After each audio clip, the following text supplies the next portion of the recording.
Chapter 3. The Cupboard. A Case of Hauntings near Birmingham. People often wonder why new houses without any apparent history, should suddenly begin to be haunted, often by a variety of very alarming phenomena, and then, just as suddenly, perhaps cease to be haunted. Of course, one can only theorize, but I think a very possible and feasible reason is suggested, in the case I am about to relate.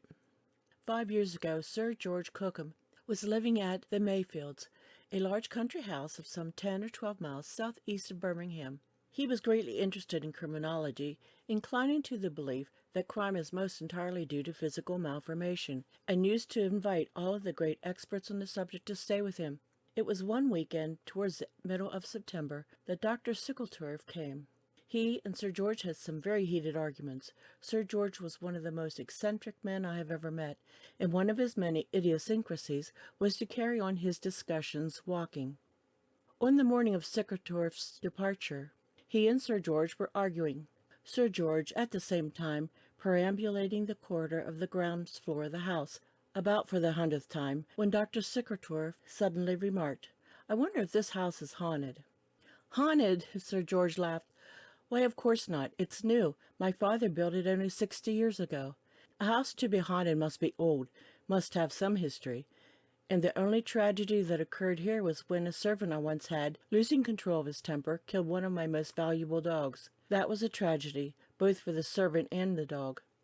There has been nothing else to my knowledge, nothing beyond 1 or 2 quite peaceful deaths from natural causes. But why do you ask?" "Because," Sickleturf replied, "that cupboard over there, opposite the foot of the stairs, to me, strongly suggests a ghost. Something peculiarly diabolical, something that springs out at one and imparts the sensation of being strangled." "The only ghosts that haunt that cupboard," Sir George chuckled, "are boots and shoes and, I believe, my fishing rods. Ghosts are all a delusion, a peculiar state of the brain due to some minute osseous depression or cerebral inflammation." "I don't agree with you," Sickleturf said quietly. "I am positively certain that there are such things as ghosts, that they are objective and of many kinds. Some, in all probability, have always existed and have never inhabited any human body. Some are the earthbound spiritual egos of men and beasts, and some we can create ourselves." "Create ghosts!" Sir George cried. "Come now, we are talking sense. Of course we can create ghosts. Pepper did, Maskelyne and Devant still do, and so do all of the so-called materializing mediums." "I don't mean spoof ghosts," Sickleturf responded. "I mean real ones. Real, superphysical, objective phenomena. Men can at times create them, but only by intense concentration."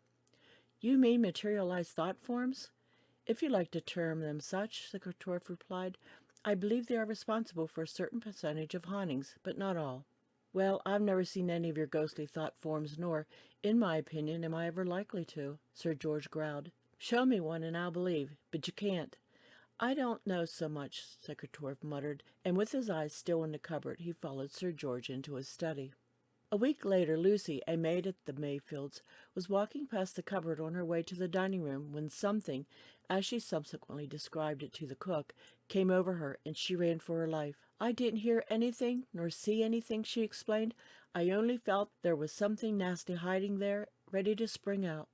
The following night she had the same experience, and her terror was so great that she ran shrieking into the dining room, and it was some moments before she could make any coherent statement.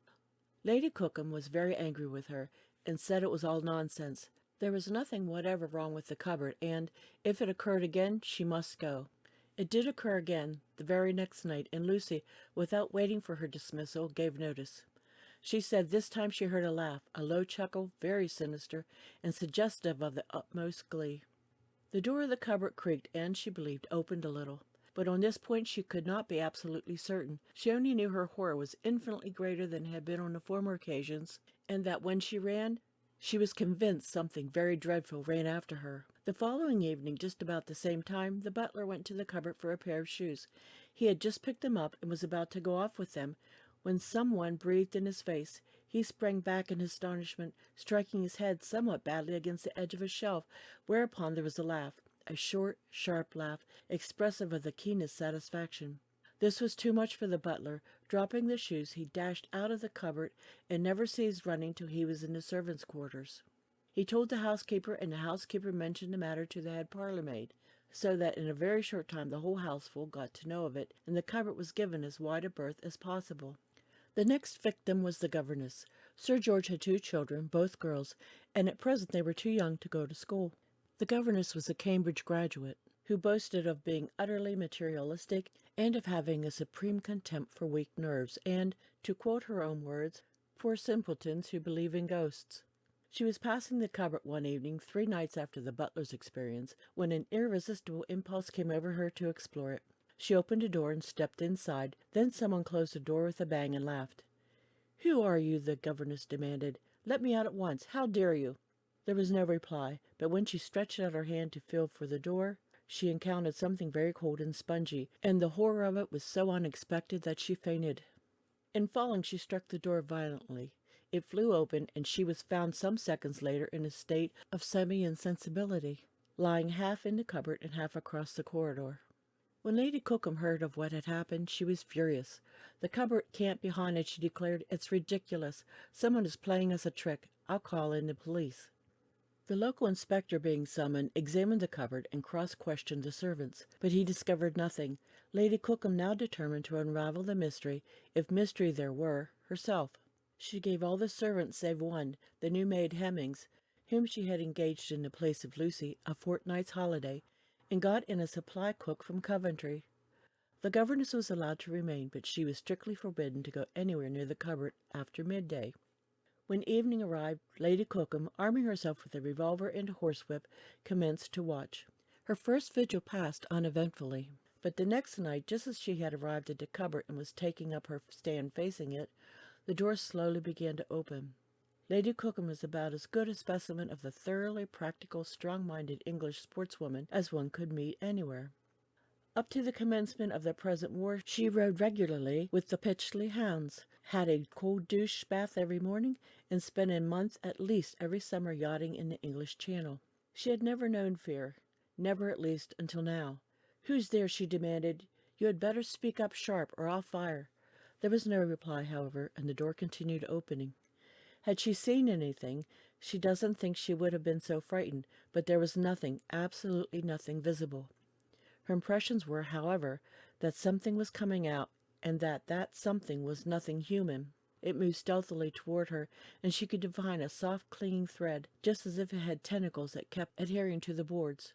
She tried to press the trigger of the revolver, but her muscles refused to act, and when she opened her mouth to shout, she could not articulate a sound. It was now close to her.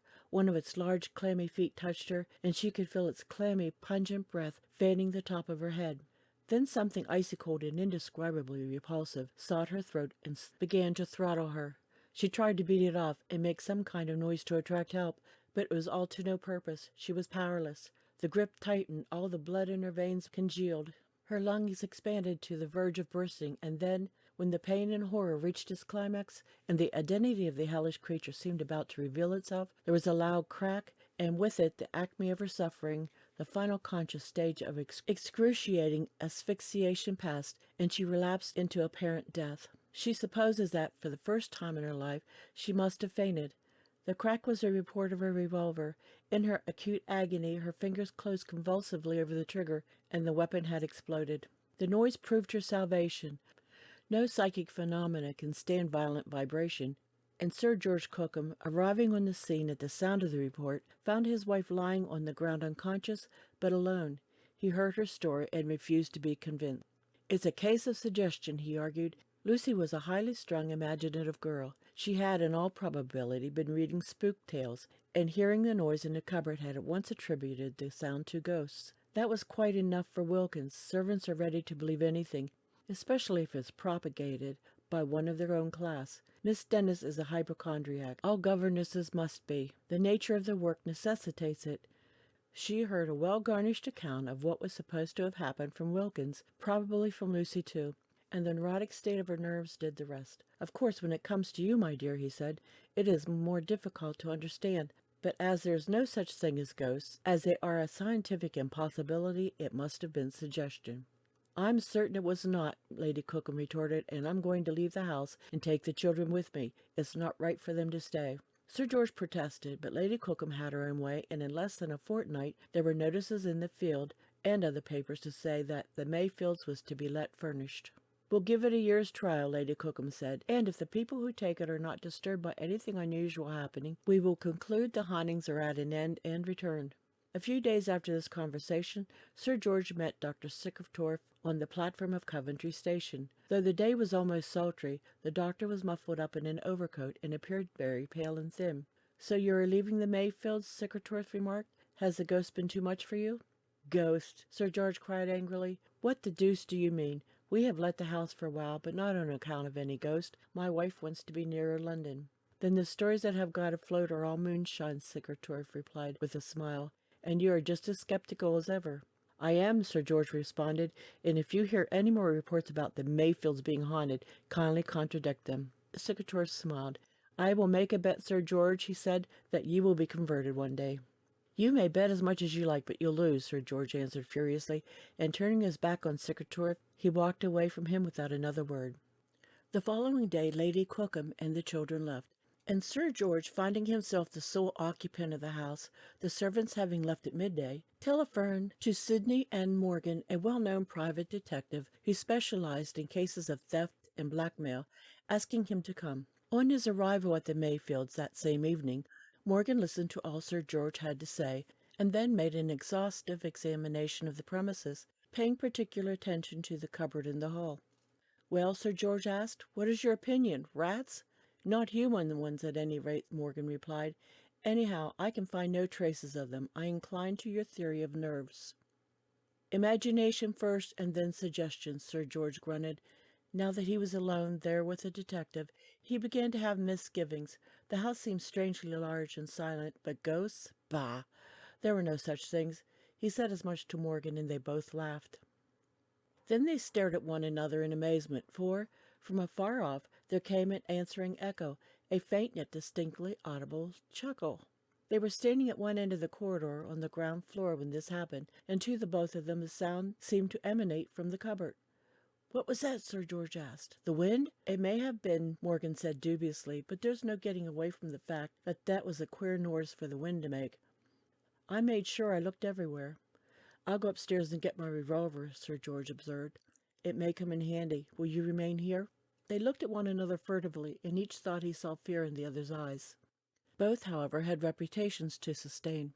"I'll wait down here," Sir George, Morgan said, "and keep an eye on the cupboard.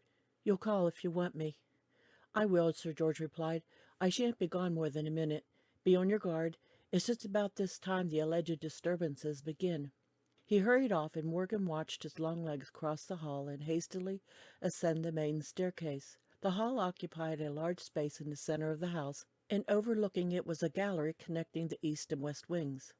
Sir George's room, that is to say, the room he was reserving for himself on this occasion, was in the east wing, the first to be reached from the gallery, and Morgan could almost see it from where he stood in the hall.